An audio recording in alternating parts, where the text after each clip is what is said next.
Okay, and this leads us to one of the last topics we wanted to mention today for security. That is testing your systems with vulnerability scans and penetration tests.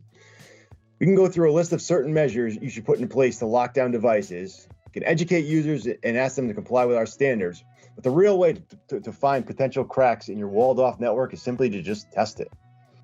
Vulnerability scans and penetration tests put real-life known attacks and compromises to work against your infrastructure. A company with well-trained individuals will actually simulate an attack on your network and try to exploit any device they can. This obviously isn't with malicious intent, but should be treated as though the results were a real team of hackers trying to get in and move around your network.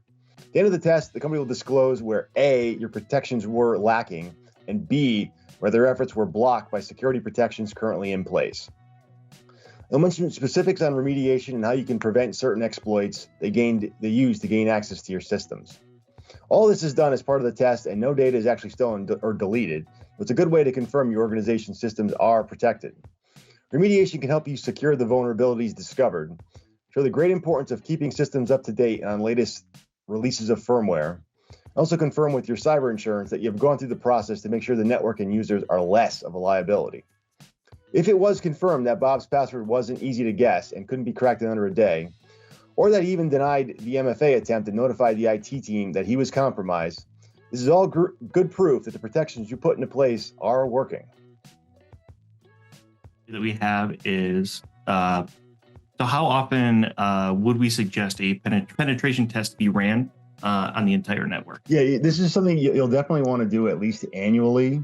A lot of like cybersecurity questionnaires and such, we'll definitely be looking for at least an annual test. You could do it more than annually. At Fairdinkum, we do it every 6 months, just because we like to kind of just go above and beyond. We obviously hold a lot of keys to a lot of kingdoms at Fairdinkum between all of our clients. But just given how frequent and how ever evolving cybersecurity is, you want to test as frequent as possible, but definitely do it at least on an annual basis.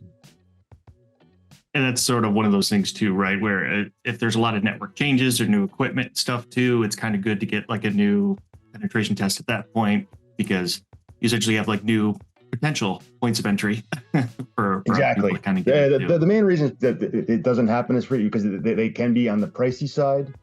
But I mean, it's basically another insurance policy, and nobody really wants to pay for insurance until they need it. So yeah. And then with this one, oh, sorry, Johnny.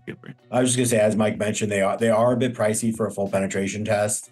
So you can kind of substitute that a bit with vulnerability testing. It's not a direct replacement, but if you want to try to save on cost a little bit, have your annual pen test, and then perform continuous vulnerability testing throughout the year as well, and that'll gain some protection. Yeah, and I am aware of some other cybersecurity firms that do offer some discounts too. If you commit for multi-year testing, like over a 3-year period, a test each year, they will offer discounts for that.